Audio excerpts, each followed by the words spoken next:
Boa noite, pessoal. Iniciaremos agora a disciplina de perícia contábil, né? Eu sou a professora Márcia Montagnoli, sou graduada em Ciências Contábeis pela PUC, sou pós-graduada em perícia contábil pela FECAP, né? Sou perita contábil judicial nas varas civil e trabalhista, né? Atuo também como assistente técnico, né, perito assistente, principalmente da vara civil, né? Nós vamos ver depois por quê, tá certo? Porque principalmente na vara civil que temos aí assistente técnico. Bom, nós teremos esta disciplina com uma carga horária de 10 horas e o nosso objetivo vai ser contribuir para o desenvolvimento da seguinte competência: conceituar o trabalho de perícia contábil na esfera judicial e extrajudicial, fazendo uso de conhecimentos de legislação, contabilidade e definição do cálculo para o objeto pericial, a fim de emitir laudos e pareceres especializados e idôneos. Então, a nossa intenção é chegarmos ao final destas 10 horas com este objetivo alcançado. Os nossos temas serão legislação, técnicas de trabalho pericial, tipos de perícia contábil, mercado de trabalho. As bibliografias básicas recomendadas são essas que nós temos aqui, né? Do Walter Luiz Palombo, de perícia contábil, do ano de 2007, do Antônio de Deus Farias Magalhães, né? Que é de 2009, a 7ª edição, do Martinho Ornelas, que é a perícia contábil, 5ª edição de 2011, do Antônio Lopes de Sá, que é a perícia contábil, 9ª edição de 2009. Temos aí o NBC TP01 de perícia contábil e NBC TPP01 de perito contábil do Conselho Federal de Contabilidade, que vocês poderão estar consultando aí juntamente com a nossa bibliografia básica. Bom, pessoal, como conteúdo programático, nós vamos ter o perito judicial, o assistente técnico, a prova pericial, a perícia contábil, legislação e normas, técnicas do trabalho pericial contábil. Vamos iniciar falando do perfil profissional, requisitos profissionais e legais do perito contábil.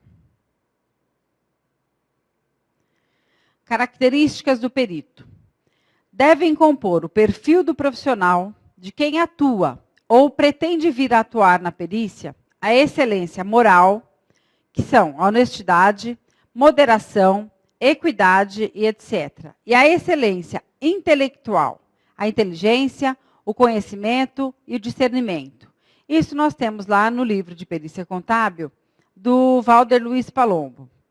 Pessoal, nós que queremos ser peritos, temos que ter o quê?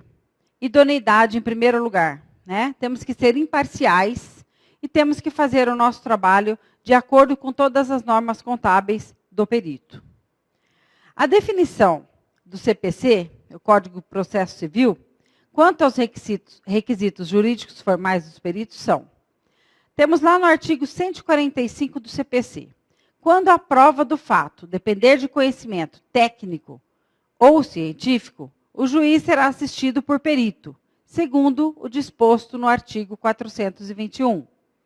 Parágrafo 1º, temos lá: os peritos serão escolhidos entre profissionais de nível universitário, devidamente inscritos no órgão de classe competente, respeitando o disposto no capítulo 6, seção 7 deste Código, ou seja, do Código de Processo Civil, lá no artigo 145.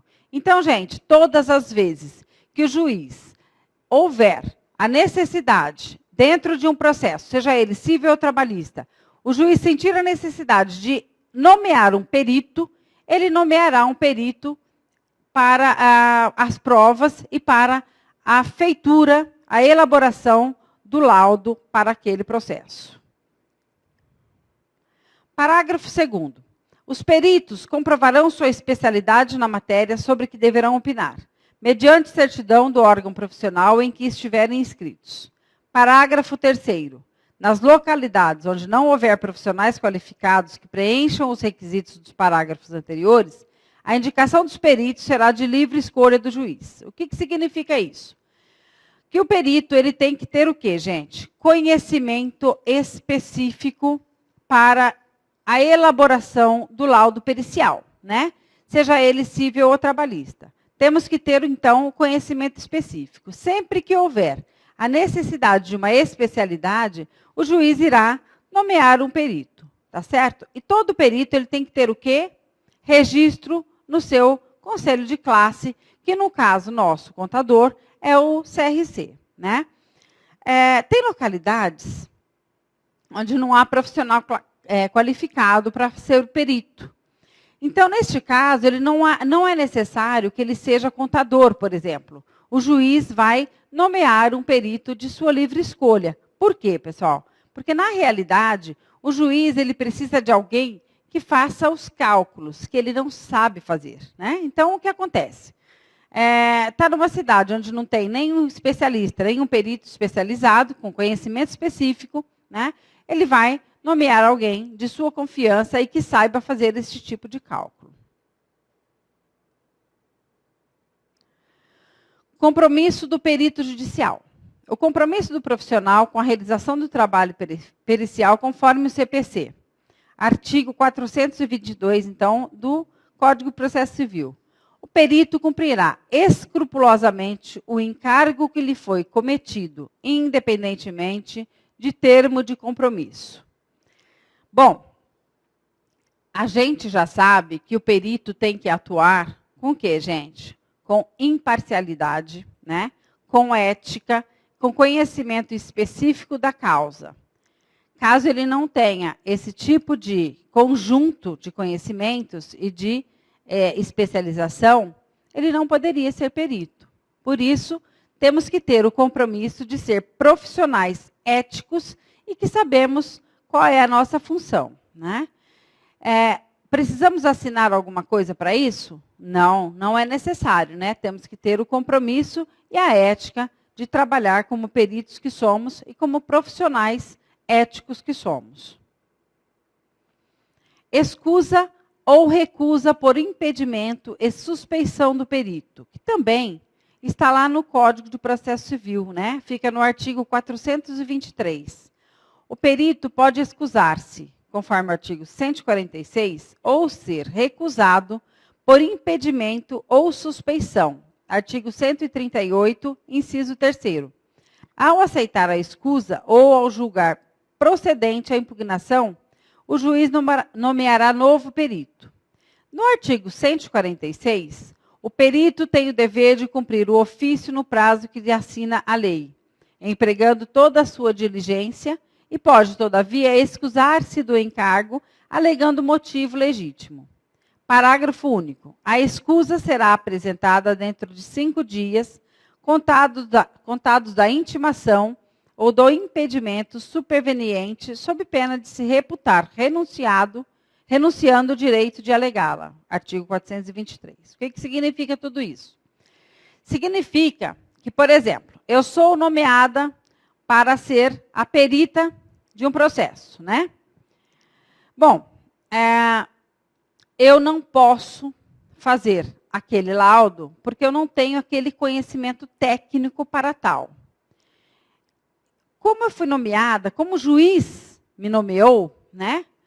Me notificou para fazer aquele trabalho, aquela perícia, eu sou obrigada a fazer porque o juiz me mandou? Não, eu não sou obrigada, gente. Eu posso recusar, eu posso excusar-me de fazer isto. Se eu achar que eu não tenho competência, ou se eu não vou conseguir cumprir aquele prazo do juiz, mesmo pedindo dilação nesse prazo, eu posso pedir o quê? A escusa. Eu posso falar para o juiz, através de uma petição, que eu não aceito aquele trabalho, aquele processo, aquela perícia, né? Vai ser ruim isso para mim? Não, não vai ser ruim. Por quê, gente? Porque eu vou estar atuando dentro da lei, né? O pior vai ser se eu aceitar este trabalho e não conseguir elaborar o laudo. Vai ser muito pior. Aí é fim de carreira, na verdade, né? Então, eu não posso fazer isso. Eu posso o quê? Excusar-me ou aceitar o trabalho, tá certo? No caso de recusa, não há problema nenhum. Vou lá, faço uma petição e informo ao juiz, peço as minhas desculpas, né? E não aceito aquele trabalho. Impedimento do perito ou do juiz, conforme o CPC. Artigo 134. É defeso ao juiz exercer suas funções no processo contencioso ou voluntário, de que for parte, em que interveio como mandatário da parte, oficiou como perito, funcionou como órgão do Ministério Público ou prestou depoimento como testemunha, que conheceu em primeiro grau de jurisdição, tendo-lhe proferido sentença ou decisão. Gente, impedimento, o que significa isso? Não é uma escusa, né? É um impedimento. Eu não posso atuar como perita num processo, porque eu sou parte deste processo. O juiz me nomeou, mas ele não sabia, ele não viu que eu era parte do processo. Eu posso atuar num processo, eu posso fazer um cálculo trabalhista, por exemplo, num processo que eu sou parte? Não posso, né? Por que eu não posso, será? Porque daí eu não serei imparcial. E o que eu falei agora há pouco? Que o perito tem que ser totalmente imparcial à elaboração do laudo, né? Significa isso o quê? Que ele não pode puxar sardinha para ninguém, né? Ele não pode falar que essa parte merece mais porque trabalhou mesmo, tem hora extra, a empresa estava errada. Não, eu não posso fazer isso. Por quê, gente? Eu tenho que ser imparcial, porque eu tenho que ser o braço direito do juiz, né? Eu estou lá, eu sou o quê? Uma extensão do juiz, né? Eu tenho que fazer o cálculo, porque o juiz não sabe fazer cálculo. É só por isso que ele me nomeou como conhecedora deste assunto, né? Qualquer perito, tá certo? Então, neste caso, eu não posso ser parcial, eu tenho que ser totalmente imparcial. Então, eu não posso fazer parte do processo, tá certo? Eu não posso ter conhecimento com alguma das partes do processo, né? Se eu conheço o autor da causa, eu vou ser o quê? Parcial, porque eu vou puxar sardinha para aquela pessoa que eu conheço. Isso pode? Não, isso não pode. Então, eu não posso atuar naquele processo. É um impedimento do perito, tá certo? Para o perito. E para o juiz, gente? Para o juiz também, tá certo? O juiz também não pode atuar no processo onde ele conhece as partes, onde ele é uma das partes, né? Onde ele já trabalhou, por exemplo, no Ministério Público, naquele processo, tá certo? Então, ele já conhece aquele processo. Ele não pode ser direcionado a esse juiz, tá certo? Não pode ser mandado para a vara onde atua aquele juiz. Conosco, peritos, é a mesma coisa, né? A gente não pode ter parentesco nenhum com as partes, não pode ter conhecimento nenhum com as partes, porque estaremos daí impedidos de acionar, de participar ou de elaborar o laudo deste processo, desta lide, tá certo? Bom, professora, mas, por exemplo, é um impedimento do perito, mas quem é que vai saber que eu sou amigo de uma das partes? Ninguém vai saber que eu sou amigo de uma das partes, né? Eu posso ser amigo de uma das partes, fazer um laudo tendencioso ou tentar ser imparcial. Será que a gente consegue ser imparcial quando o amigo da gente está envolvido naquele processo? Quando a gente acha que o amigo da gente tem razão, a gente vai fazer um laudo imparcial? Gente, é complicado, né? É complicado. E aí tá, posso até fazer. Fui imparcial, trabalhei direitinho naquele laudo, elaborei o laudo com todas as provas, todos os documentos e fui totalmente imparcial, apesar de ser amiga de uma das partes. Bom, e aí? Ninguém descobriu. O juiz não sabia, né? Eu também não sabia. Ninguém sabia. Todo mundo se fingiu de morto. Dá certo, será isso? Pode até ser que dê certo, né, gente? Só que, se alguém descobre, se alguém fica sabendo, vai acontecer o quê? Vai avisar o advogado da outra parte e o advogado vai fazer uma petição e vai impugnar o nosso laudo. A partir do momento que isso ocorre, o juiz, ele não vai nomear a gente nunca mais para nenhum processo na vara onde ele atua, né? Sem contar que o perito vai responder civil e criminalmente por isso, né? O nosso CRC fica em jogo, né? Nós vamos pagar multas, nós vamos ser julgados por isso e podemos, inclusive, perder o nosso CRC. Isso é ruim? Claro, né? Então, por isso, existem as leis para a nossa atividade, né? Para a nossa atividade profissional. Então, somos impedidos de atuar nestes itens todos, né, nessas condições, e temos que ter ética e profissionalismo para recusar aquele processo. Olha só, mais condições de impedimento. Quando nele estiver postulado como advogado da parte, o seu cônjuge ou qualquer parente seu, consanguíneo ou afim, em linha direta, em linha reta ou na linha colateral, até o 2º grau.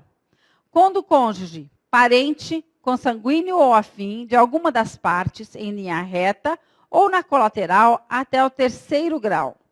Quando for órgão de direção ou de administração de pessoa jurídica, parte na causa. Parágrafo único. No caso do inciso 4º, o impedimento só se verifica quando o advogado já está exercendo o patrocínio da causa. Porém, vedado ao advogado pleitear o processo a fim de criar o impedimento do juiz. Isso aqui no caso do juiz, né? O advogado pode solicitar o impedimento também do juiz atuando nessa causa quando ele for parte do processo. Então, pessoal, é muito sério, né? É legal, é lei, é legislação. Está no Código de Processo Civil e nós temos que atuar também baseados na legislação. Suspeição do juiz e perito judicial, ou seja, suspeição do perito dentro do CPC. É o artigo 135, que reputa-se fundada a suspeição de parcialidade do juiz quando amigo íntimo ou inimigo capital de qualquer das partes, alguma das partes for credora ou devedora do juiz, de seu cônjuge ou de parentes destes, em linha reta ou na colateral até o 3º grau.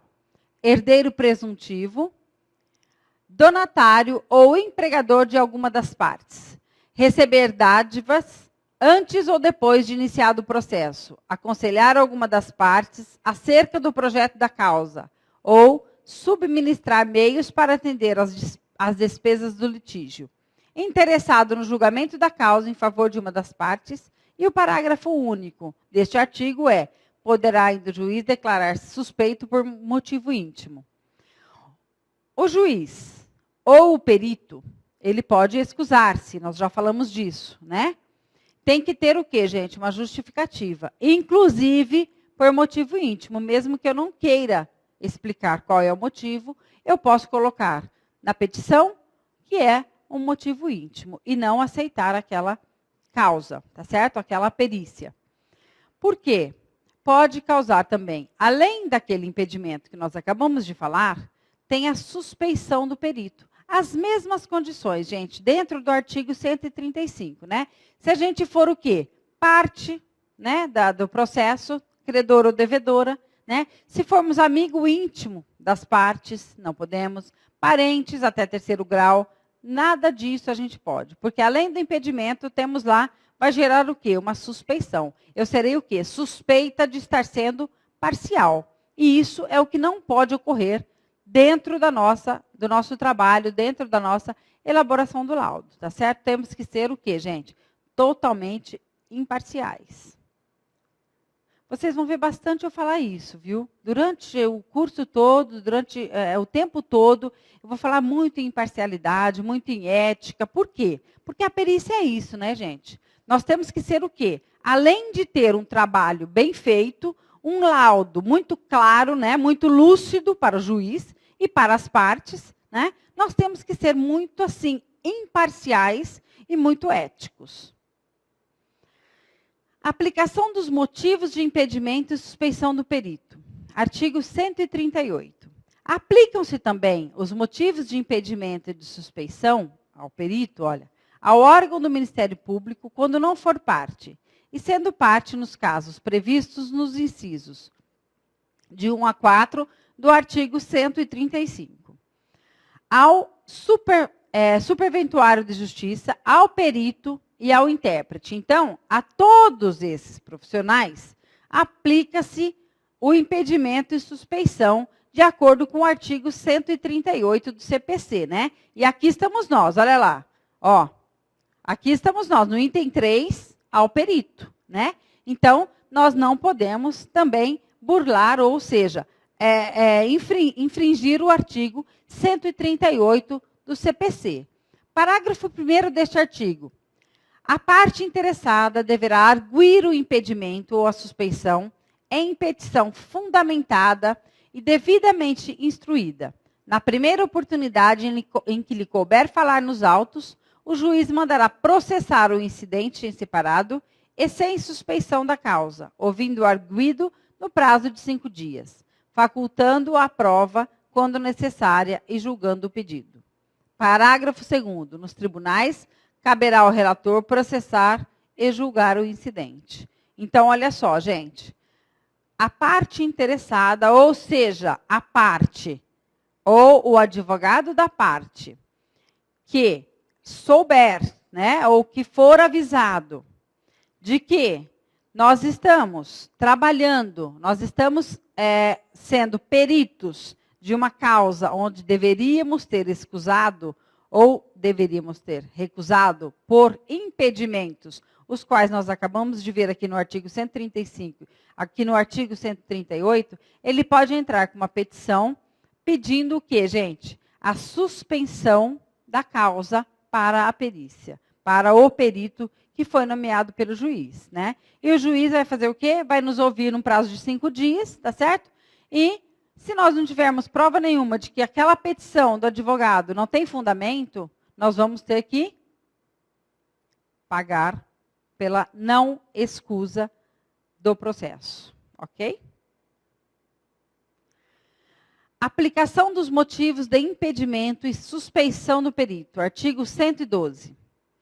O juiz, aqui nós, artigo 112 já do Código de Processo Penal, viu, gente? Ó, o artigo 112 fala, o juiz, o órgão do Ministério Público, os serventuários ou funcionários da Justiça, os peritos ou os intérpretes, abster-se-ão de servir o processo quando houver incompatibilidade ou impedimento legal que declararão nos autos. Se não se der a abstenção, a incompatibilidade ou impedimento poderá ser arguida pelas partes, seguindo-se o processo estabelecido para a execução de suspeição.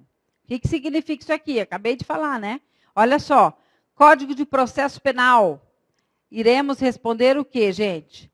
Criminalmente, tá? Por atuarmos como profissionais, como peritos em processos que não poderíamos, que estaríamos impedidos ou que teríamos o quê? Uma suspeição.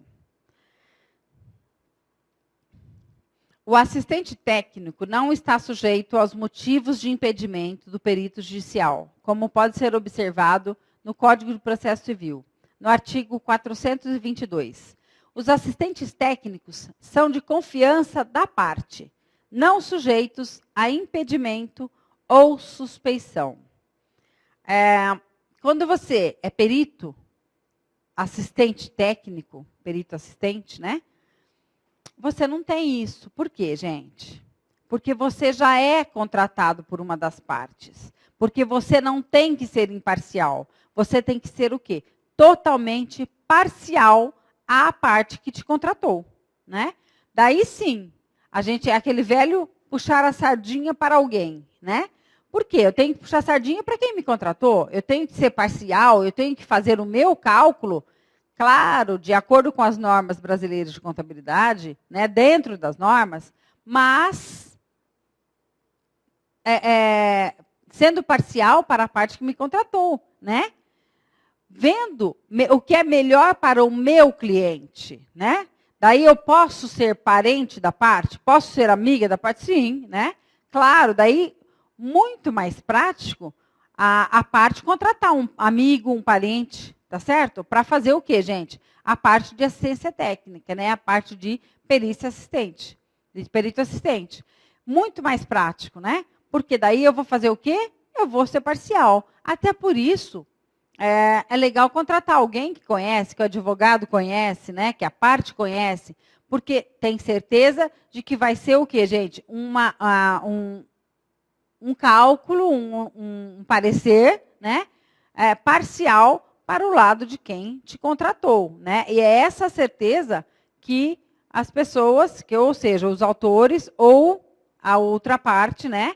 Os réus, no caso da cível, ou no caso da trabalhista, o reclamante e a reclamada, né? Terem a certeza de que você, o perito assistente ou assistente técnico dele, vai ser o quê, gente? Parcial e vai fazer o cálculo de acordo com o que é melhor para o seu cliente, tá certo?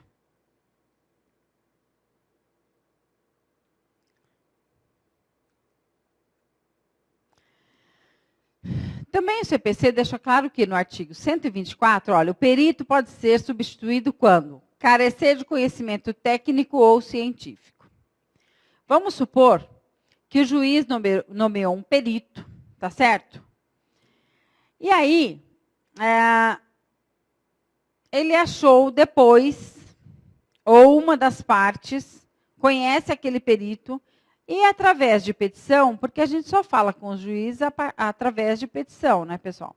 Então, através de uma petição, né, fala alguma coisa a respeito do perito, ou o próprio juiz percebe que aquele perito não tem o quê, gente? Conhecimento técnico-científico, né? Para elaborar aquele laudo, para fazer aquele trabalho. Vamos supor que o juiz contratou um contador, que ele nomeou um contador, e depois ele percebe que, ao invés de um contador, ele precisa de um perito engenheiro, economista. Ele pode fazer o quê, gente? Ele pode substituir esse perito, né? Ele pode tirar, ou então ele nomeou um perito administrador. E ele percebeu que ele precisa de um perito contador. Por quê? Porque o contador é o único perito que pode, por exemplo, fazer consulta em livros contábeis, né?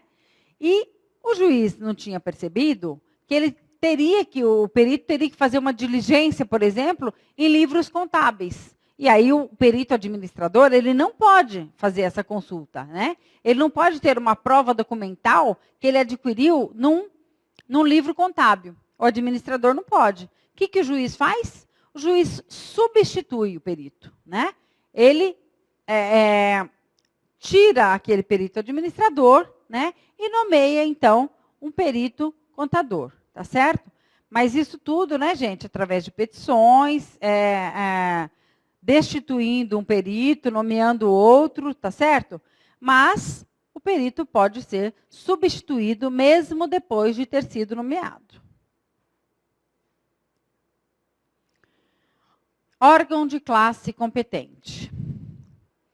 Nosso sistema de profissões regulamentadas, vinculadas à Confederação Nacional das Profissões Liberais, conforme quadro de atividades e de profissões, anexo à consolidação das leis do trabalho, da CLT, está estruturado em conselhos profissionais, como aqueles responsáveis pela fiscalização do exercício daquelas profissões, e são estes mesmos conselhos os que devem registrar e controlar os profissionais.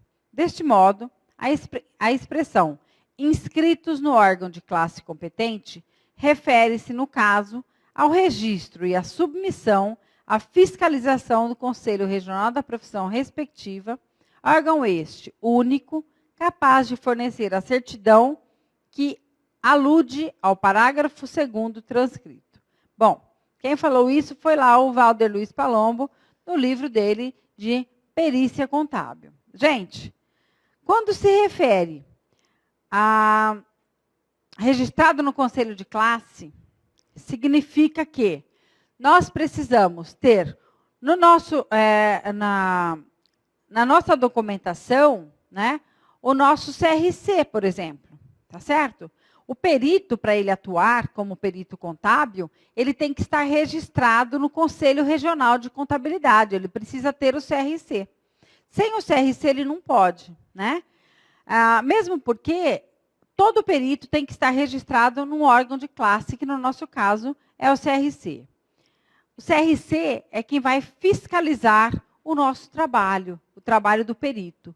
E se tiver alguma reclamação do perito dentro da legislação, aquelas que nós já falamos, né, sobre suspeição, sobre impedimento, mesmo a respeito de alguma outra atividade ou alguma outra coisa que o perito tenha feito na elaboração do seu laudo, para quem que vai essa reclamação? Quem vai fiscalizar? É o CRC. Por isso que tem que ter o quê, gente? O registro no Conselho de Classe. No nosso caso, o CRC, né? Os contadores, mas tem o CRA para os administradores, né? E como o CREA para os engenheiros. Então, cada um tem que estar registrado no seu Conselho de Classe, para haver a fiscalização perfeita daquele trabalho de perícia, para os juízes terem a segurança de que nós, profissionais da contabilidade, né, nós, peritos contábeis, estamos regulamentados, estamos fiscalizados pelo nosso Conselho de Classe. O desempenho da função pericial na forma judicial possui caráter de pessoalidade, ou seja, seu exercício é realizado somente por pessoa física, também dita civil ou natural. De acordo com o CPC, o perito é um auxiliar da justiça, como o intérprete, o administrador, entre outros, sendo todos eles pessoas físicas. Gente, perito não pode ter empresa. Perito tem que ser pessoa física, né? Por quê? Porque nós somos o auxiliar da justiça. Como eu já falei, nós somos a extensão do juiz. Nós somos os braços do juiz, né? Nós somos os olhos do juiz, mas não somos o quê, gente? O cérebro do juiz, né? Nós temos que, como peritos, estabelecer dentro do nosso laudo uma conclusão para que o juiz tome uma decisão naquilo que ele não tem conhecimento, tá certo? Então, nós vamos, por isso é auxiliar da justiça, porque nós vamos auxiliar o juiz a tomada de decisão naquele processo, né? A partir do momento que nós fazemos um laudo com ética, com idoneidade, com imparcialidade, o juiz passa a confiar naquele perito, né? Com muito mais clareza, com muito mais eficácia, tá certo? E acredita que ele pode, em cima daquele laudo pericial contábil, tomar uma decisão que ele não vai errar. É isso que nós temos que fazer, né, gente? Ser auxiliares da justiça, auxiliares do juiz, né, na tomada de decisão, através do nosso laudo pericial contábil. Requisitos legais da perícia contábil. Pelo Decreto-Lei número 9.295, de 27 de maio de 46, que cria o Conselho Federal de Contabilidade, define as atribuições do contador e do técnico em contabilidade e dá outras providências. Verificamos em seu capítulo 4 das atribuições profissionais o seguinte, artigo 25. são considerados trabalhos técnicos em contabilidade. Perícias judiciais ou extrajudiciais, revisão de balanços e de contas em geral, verificação de haveres, revisão permanente ou periódica de escritas, regulações judiciais ou extrajudiciais, de avarias grossas ou comuns, assistência aos conselhos fiscais das sociedades anônimas, quaisquer outras atribuições de natureza técnica conferidas por lei aos profissionais de contabilidade. Artigo 26. Salvo direitos adquiridos, ex vi, do disposto do artigo 2º do Decreto 21.033, de 8 de 2 de 32, as atribuições definidas na linha C do artigo anterior são privativas dos contadores, diplomados e daqueles que lhes são equiparados legalmente. Então, gente, nós temos, dentro da contabilidade, né, uma parte que só diz respeito aos contadores e aos técnicos em contabilidade que são devidamente registrados no CRC. Diz respeito só a nós. Tipo assim, os livros contábeis de uma empresa, né?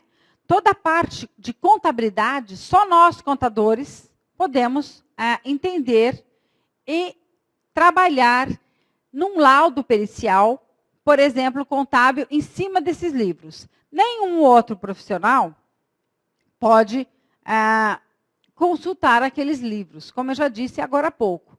Então, esta é uma atividade, é uma condição só nossa, só nós contadores, podemos verificar os livros, verificar toda a escrita contábil, verificar toda a contabilidade, todo o balanço, toda a demonstração do resultado do exercício de uma empresa, ou seja, toda a contabilidade em geral de uma empresa, só nós, contadores, podemos verificar, não é?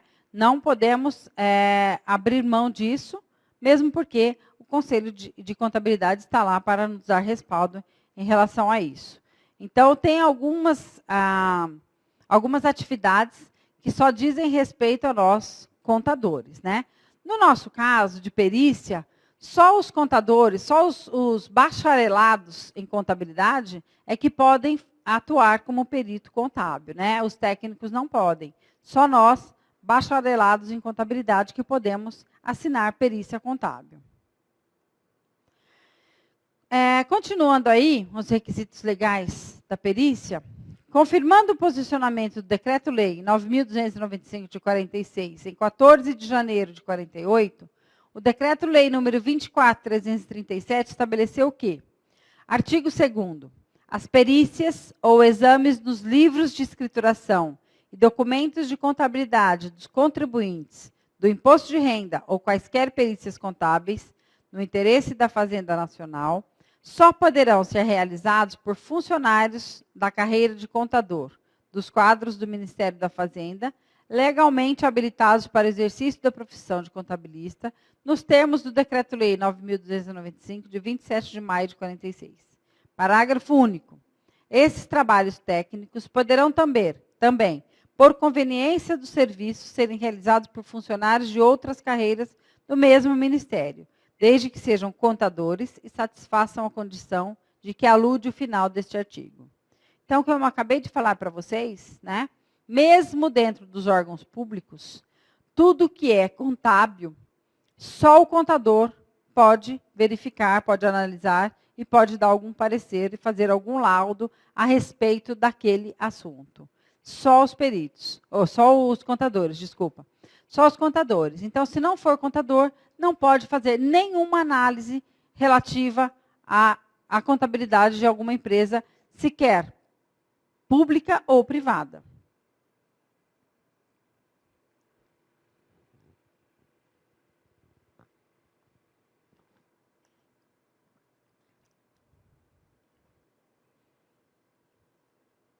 Ainda com base no que consta no Decreto-Lei 9.295 de 46, verificamos o seguinte, que no artigo 28, são considerados como exercendo ilegalmente a profissão e sujeitos à pena estabelecida na linha A do artigo anterior, os profissionais que desempenharem qualquer das funções especificadas na linha C do artigo 25, sem possuírem devidamente legalizado o título a que se refere o artigo 26 deste decreto-lei. Os profissionais que, embora legalmente habilitados, não fizerem ou com referência a eles não forem feita a comunicação exigida no artigo 15, seu parágrafo único,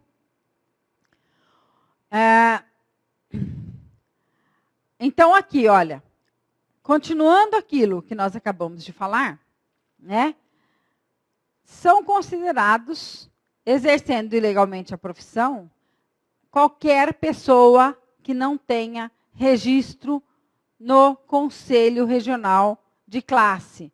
No caso nosso, o Conselho Regional de Contabilidade, né, gente? Então, responde civilmente por isso. Não pode atuar como contador e nem como perito, muito menos, né? Todo aquele profissional que não tem o quê, gente? Uma qualificação, uma formação e o registro no Conselho Regional de Contabilidade. O contador deve possuir, principalmente para o exercício da função de perito contábil, os seguintes conhecimentos: conhecimentos contábeis, conhecimentos jurídicos, conhecimentos de lógica formal e aplicada, e português instrumental. Bom, para nós elaborarmos um laudo pericial contábil, seja num processo civil ou num processo trabalhista, né, nós temos que ter, além de conhecimentos contábeis, conhecimentos jurídicos. Por quê, gente? Porque nós temos também que entender as leis, nós temos que entender como funciona um processo dentro de uma vara civil ou dentro de uma vara trabalhista. Então, nós temos que ter alguns conhecimentos de legislação, né? O que significam algumas coisas dentro da jurisdição, né? Dentro do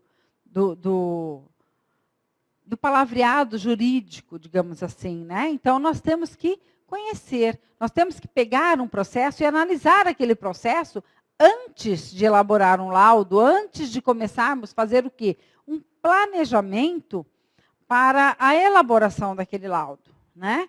Porque dentro, por exemplo, da perícia civil, principalmente, nós temos que elaborar um planejamento, né, para a elaboração do laudo, tá certo? Nós temos que, para chegar aos nossos honorários, que nós vamos estar falando isso nas próximas aulas, para chegarmos a um valor de honorário e passarmos para o juiz de uma vara civil, nós temos que fazer o quê, gente? Um planejamento do trabalho que teremos para a elaboração daquele laudo, né? Então, para isso, nós temos que estudar o processo, nós temos que analisar o processo. Vamos ter que verificar todas as competências que teremos que ter para essa elaboração, né? Se vamos ter que fazer diligências ou não, né?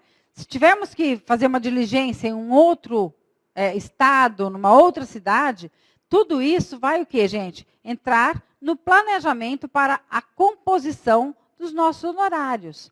Então, tudo isso nós temos que saber. Por isso, temos que ter também conhecimentos jurídicos e não só contábeis, né? Temos que ter conhecimentos de lógica formal e aplicada, né? Pensa bem. Não podemos achar nada, mas temos que ter o quê, gente? Uma lógica para aquilo, né? De repente, eu faço lá um planejamento preciso fazer primeiro uma diligência na cidade de Americana, por exemplo, e depois, para depois iniciar algumas outras diligências aqui na cidade de São Paulo, vamos supor assim, né? Antes de fazer a diligência americana, eu não consigo dar continuidade no meu laudo, mesmo fazendo a diligência em alguma parte da empresa que esteja em São Paulo. Então, o que eu tenho que fazer? Eu tenho que ter uma lógica do meu trabalho, né? Eu tenho que ter começo, meio e fim, Primeiro eu tenho que ir em Americana, depois eu tenho que vir em São Paulo, para depois dessas diligências, dar continuidade na minha programação, na minha elaboração do meu laudo. Não adianta eu, ao invés de ir em Americana, ir para Campinas, para depois ir em Americana, e depois vir para São Paulo. Não. Eu tenho que primeiro ir em Americana, fazer a minha diligência e vir para São Paulo, né? Então, eu tenho que ter uma lógica formal e aplicada para o planejamento deste trabalho, dessa elaboração.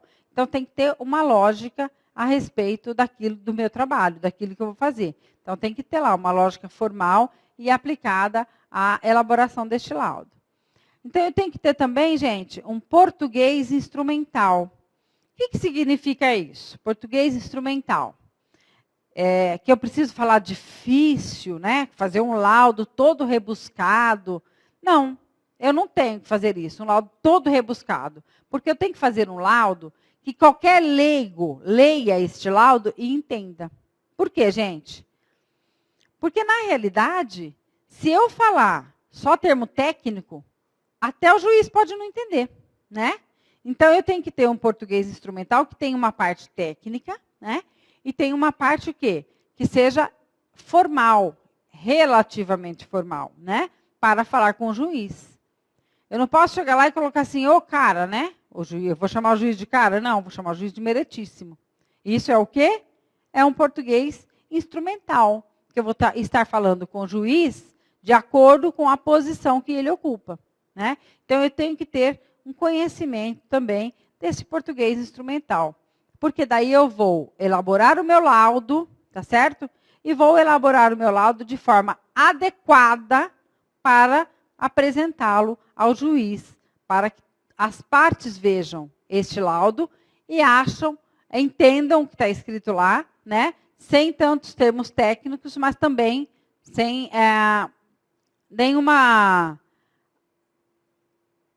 gíria. Tem que ser um termo um português bem instrumental, de acordo com aquele laudo, de acordo com o que eu quero falar naquele laudo, mas simples e objetivo, né? Para que qualquer pessoa leia e entenda o que eu estou querendo dizer naquele laudo. Somente será realizada a perícia quando a prova do fato depender de conhecimento técnico ou científico. Assim, é essencial que o profissional que exerce a função de perito contábil possua domínio sobre as matérias relativas à sua profissão. Gente, se o juiz entender o que está acontecendo naquele processo, e se ele não precisar de nenhuma prova e de nenhum conhecimento específico, né, nenhum conhecimento técnico a respeito daquele processo, para que ele vai nomear um perito? Não precisa, né? Não precisa. Então, o perito, ele só vai ser nomeado quando houver a necessidade do juiz de alguma prova ou de algum fato que seja técnico ou científico e que não é do conhecimento dele. Daí, o que ele vai fazer? Ele vai nomear um perito contábil. Nós, por ética, né, temos que nos dispor a ser peritos se temos aquele conhecimento técnico e científico, né? Como é que eu vou me inscrever numa vara civil se eu não tenho conhecimento científico e muito menos técnico para a elaboração de um laudo? Para um cálculo, por exemplo, de um valor de um financiamento habitacional. Eu não entendo nada de cálculo de financiamento habitacional. Mas tudo bem, eu vou lá, eu me inscrevi lá na vara civil, né? E o juiz me nomeou para fazer um cálculo de habitação. Tá bom, eu fui lá. Eu não sei nada de cálculo de habitação. Mas eu peguei aquele processo, né? E analisei. Falei assim, mesmo assim eu vou fazer. É ético? Não, não é ético, né? mesmo porque eu não sei fazer aquilo. Eu não tenho o quê, gente? Conhecimento técnico da matéria. E eu, como perita, que sou, se estou lá me dispondo a fazer um trabalho, um laudo pericial, eu tenho que saber, eu tenho que ter conhecimento a respeito daquilo. Porque o juiz já não tem. Então, se ele está nomeando o perito, é para que ele tenha depois a tomada de decisão assertiva, né? De acordo com o laudo técnico de quem tem conhecimento técnico-científico, né? Então, o juiz só nomeia o perito nesse momento, né? Quando ele precisa de alguém que tenha o conhecimento, de um profissional que tenha um conhecimento técnico-científico a respeito daquele assunto. O perito contábil precisa ter certas noções em relação a matérias jurídicas para discernir até onde pode opinar tecnicamente ou até onde não deve opinar sobre determinada matéria tipicamente jurídica. Conhecer o roteiro legal, notadamente o processual do seu trabalho. Conhecer a legislação que recai sobre a matéria examinada. Isto porque, muitas vezes, as mesmas delimitam sua forma, alcance e reflexos práticos. Então, pessoal, como eu já disse agora há pouco, nós precisamos, como peritos contábeis, não saber apenas contabilidade, né? Nós temos que conhecer um pouco da parte jurídica, né? Bom, mesmo porque, olha só, nós somos contadores. Nós estamos nos dispondo a ser peritos contábeis da justiça, né? Ou assistentes técnicos. Nós podemos responder por alguma pergunta jurídica? Não, não podemos, né? Nós temos que saber até onde nós podemos ir. Porque, às vezes, tem algum processo, né, que além da parte contábil, dentro da parte contábil, dentro do laudo contábil, vem algum quesito com pergunta jurídica para a gente. E nós vamos responder? Não vamos, né? Por quê? A gente não pode, nós não temos competência, nós não temos conhecimento técnico-científico para isso. Às vezes, os próprios assistentes técnicos da parte elaboram quesitos, que nós vamos falar um pouco mais para frente, nas próximas aulas, sobre quesitos.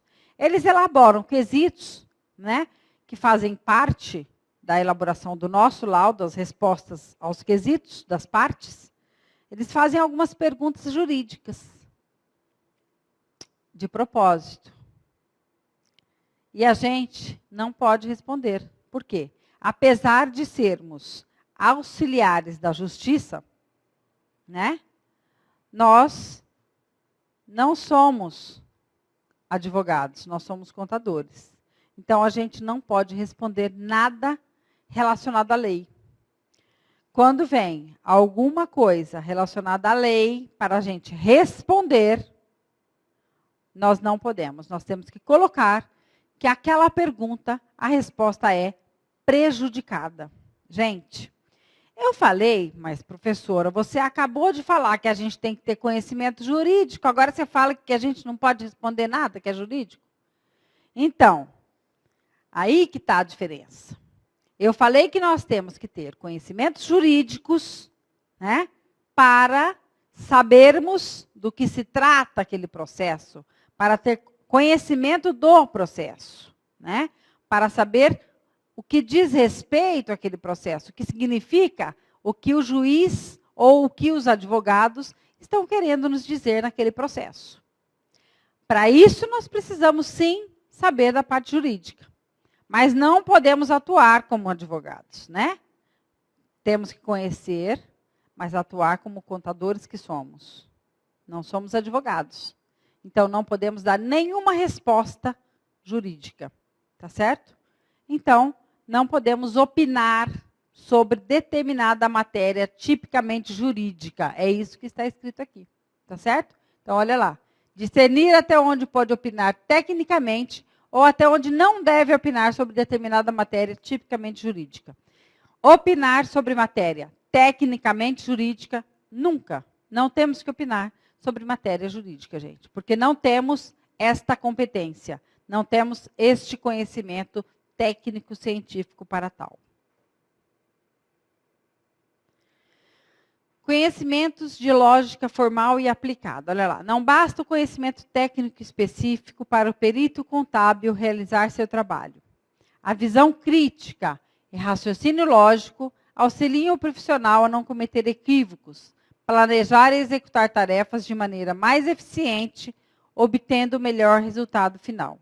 Foi o que eu falei agora mesmo, né? Eu não vou em Campinas para ir em Americana e depois vir em São Paulo, né? Vou primeiro em Americana, que é lá que eu tenho que fazer uma diligência, depois venho fazer a diligência em São Paulo, porque é a segunda diligência, que eu dependo da diligência de Americana para fazer a diligência de São Paulo. Para quê, gente? Para planejar o meu trabalho, né? O que eu tenho que fazer objetivamente para que eu tenha um trabalho o quê? Perfeito. Para que eu tenha um laudo que esclareça, que seja objetivo, com o quê, gente? Com um custo adequado para os meus honorários. Porque se eu ficar passeando, né? Vou lá em Campinas, vou em Americana, venho em São Paulo, né? Aí não vi tudo que tinha lá em Americana, volto para Americana, das duas uma, né? Ou o meu planejamento e os meus honorários daquele planejamento vão ficar muito acima do que deveriam ficar.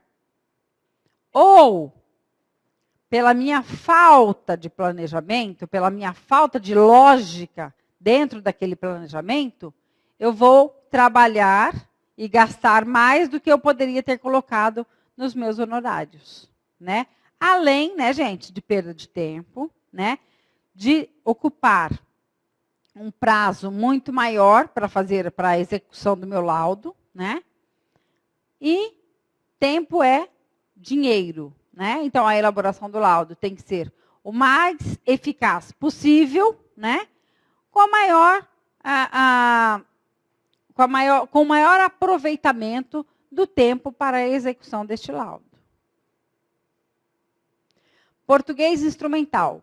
O profissional deve dominar com segurança o instrumento básico de transmissão e percepção de ideias. A linguagem, sem uso de termos técnicos pouco acessíveis e com a preocupação em clareza e objetividade na apresentação de suas considerações. Então, foi aquilo que eu falei, né, gente? Nós temos que fazer o quê? Apresentar um laudo claro e objetivo, que qualquer pessoa que leia entenda, né? E que o juiz também entenda. Não adianta a gente rechear o nosso laudo de termos técnicos que o juiz e um monte de gente aí não vai entender, tá certo? Qualquer pessoa que veja esse nosso laudo não consiga entender. Então, não vai adiantar nada. Temos que ter o quê? Um português instrumental. Um laudo claro, objetivo, né? E que transmita para o juiz, principalmente que é quem nos contrata, né? Quem nos nomeia, principalmente para o juiz, que ele consiga entender e que fique claro para ele para a sua tomada de decisão. Responsabilidades sociais, civis e criminais do perito contábil. Vamos lá, que essa parte aqui, para nós, é muito importante, né, gente? Temos lá algumas responsabilidades e temos que saber legalmente quais são essas nossas responsabilidades. Respondemos pelos laudos que fazemos. Respondemos por aquilo que assinamos. Respondemos pela confiança que o juiz nos deposita, né? Nos nomeando para elaborar um laudo que vai elucidar o juiz na sua tomada de decisão. Então, somos responsáveis por isso. E temos que ter consciência desta responsabilidade. Por isso, falo tanto da imparcialidade, falo tanto da ética, né? Da nossa profissão, porque temos que honrar aquilo que vamos fazer. Consciência e personalidade.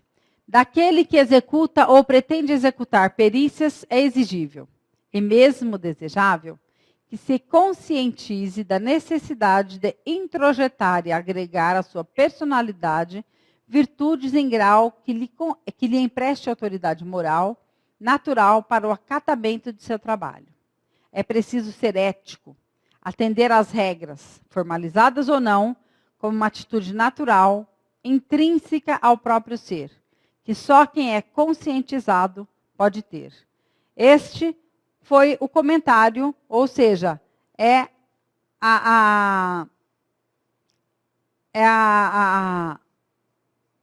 o item que o Walter Luiz Palombo fala no livro dele de perícia contábil. Então, olha lá, gente. Foi aquilo que nós comentamos, é tudo que eu estou falando até agora. Temos que ter o quê? Temos que ter ética, temos que ter o quê? Formalidades, temos que ter atitudes naturais para que o nosso laudo seja o quê, gente? Preciso, que seja perfeito, que esclareça, que seja ético e que seja o quê? Imparcial, né? Temos que conquistar cada vez mais a confiança do juiz que nos nomeou, né? Temos que falar assim para ele através do nosso laudo. Olha, meritíssimo, a confiança depositada em mim não foi à toa. Está aqui o meu laudo. O melhor trabalho que eu possa ter feito está aqui, e o senhor pode confiar nele. O senhor pode tomar a sua decisão, né, em cima deste laudo, que o senhor estará coberto de razão.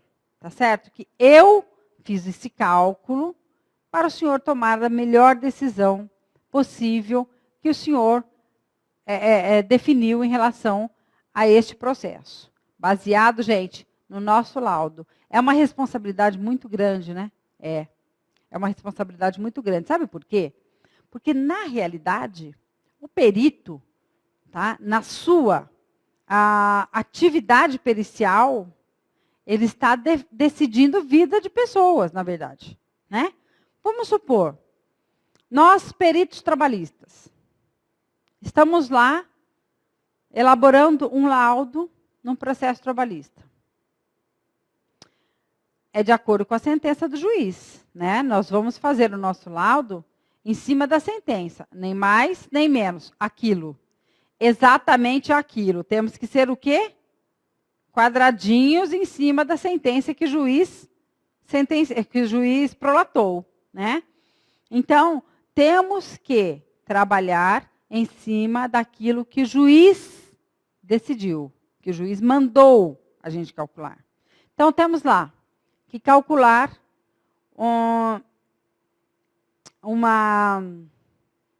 em cima de uma sentença, mas temos que calcular hora extra, temos que calcular verbas rescisórias, temos que calcular licença maternidade. Gente, são vários cálculos que o juiz prolatou nessa sentença. Olha só a nossa responsabilidade. O reclamante fez o cálculo, né? E descobriu que tinha 350 mil para receber da empresa que é a reclamada, né? A reclamada, por sua vez, fez o cálculo e encontrou que tinha 200 mil para pagar para o reclamante. Porque é sempre assim, né? O reclamante tem muito para receber e a reclamada tem pouco para pagar. É sempre assim. E aí que entra o nosso trabalho, né? Por quê, gente? Porque há divergência grande entre as partes. Aí o que o juiz faz? Ele vai dar razão para quem? Ele não sabe. Um falou que tem 350 para receber e o outro falou que tem 200 para pagar. E agora? Vou fazer o quê? Faço uma média ponderada e mando pagar? Não, não posso fazer isso, né? Então, o juiz tem que ter certeza de quanto é que aquela pessoa tem para receber, de quanto aquele reclamante tem direito a receber daquela empresa. O que ele faz? Nomeia a gente, o perito, né? E olha só a nossa responsabilidade, né? Nós temos que ir lá, fazer o cálculo, verificar se há diligências a serem feitas, né? E chegar a um valor certo, correto, sem erros, né? Por quê, gente? Valor com erro o juiz já tem, né? Se ele quer continuar o valor com erro, ele fica aquele lá, ele não precisa nomear um perito. Por isso a nomeação do perito. Aí nomeou o perito, eu vou lá, faço o cálculo. Elaboro o laudo e entrego para o juiz, né? Faço a juntada aos autos. Entrego para o juiz, ou seja, entrego na vara, é passado para o juiz. No meu cálculo, eu encontrei que aquele reclamante tem para receber R$185 mil. E aí? Olha que responsabilidade. A empresa vai me adorar, né? A reclamada vai me amar. Por quê? Porque eu achei menos do que ele tinha achado. Só que o reclamante vai me odiar. Por quê? Ele achou 350 e eu achei 185. O que vai acontecer, gente? A reclamada vai falar que o meu cálculo está errado. Porque eles podem fazer isso. Porque o juiz dá vista para as partes. Aí a reclamante vai falar que o meu cálculo está totalmente errado. E a reclamada vai falar que o meu cálculo está certo, desculpa. E o reclamante vai falar que está errado, porque ele tinha calculado mais. Né? E a reclamada ia poder pagar menos com o meu cálculo. Então, olha a responsabilidade que a gente tem como peritos. Agora, o meu cálculo estava correto? Estava. E o juiz vai acreditar em quem? Em mim. Né? Porque eu sou a profissional em quem ele depositou a confiança de que faria um cálculo correto. Né? Que seria imparcial. Que eu não ia nem fazer melhor para a reclamada ou para o reclamante. Então, achei lá um valor, que era aquele valor a ser pago. O que o juiz faz, depois de dar vista para as partes? Vai homologar o valor de 185 mil. Olha a responsabilidade. Pensem se eu fiz esse cálculo errado, né? Para mais ou para menos, não sei. Eu fui imparcial e fiz um cálculo certo. Mas a responsabilidade é muito grande, eu não posso errar.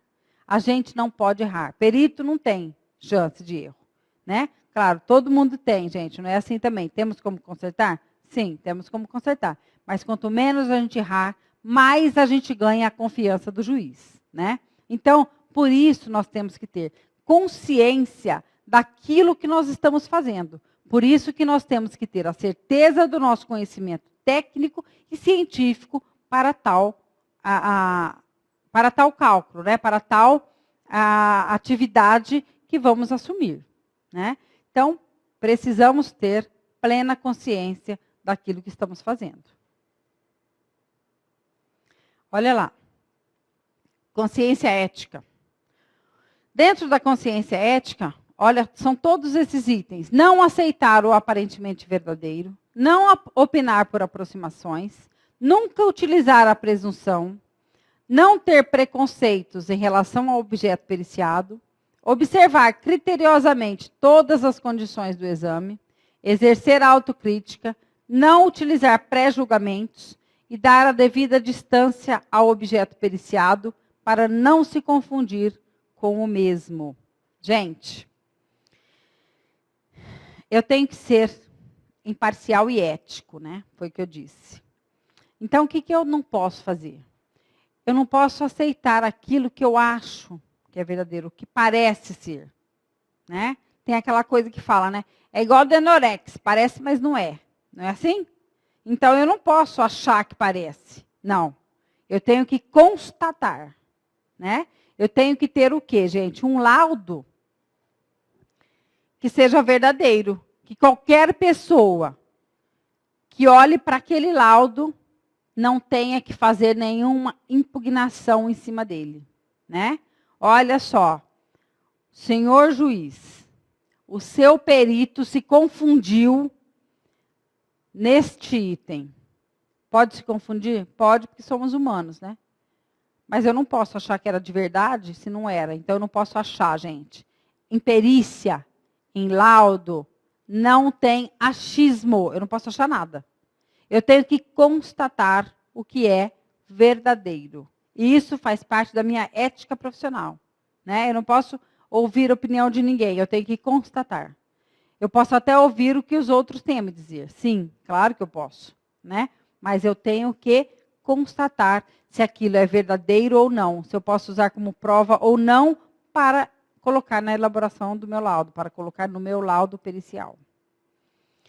Então, eu não posso me aproximar de nada, né? Como diz aqui, olha, o segundo item da nossa consciência ética. Né? Eu não posso opinar por aproximação, né?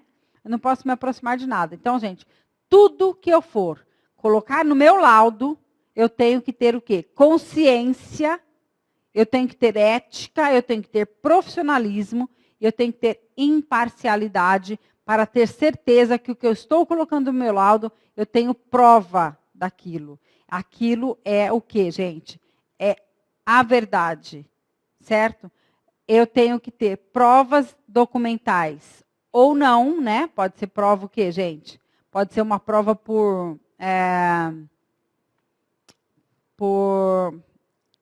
constatação, né? Por conversa com uma pessoa que tem um testemunho para me dar, tá certo? É uma prova isso também.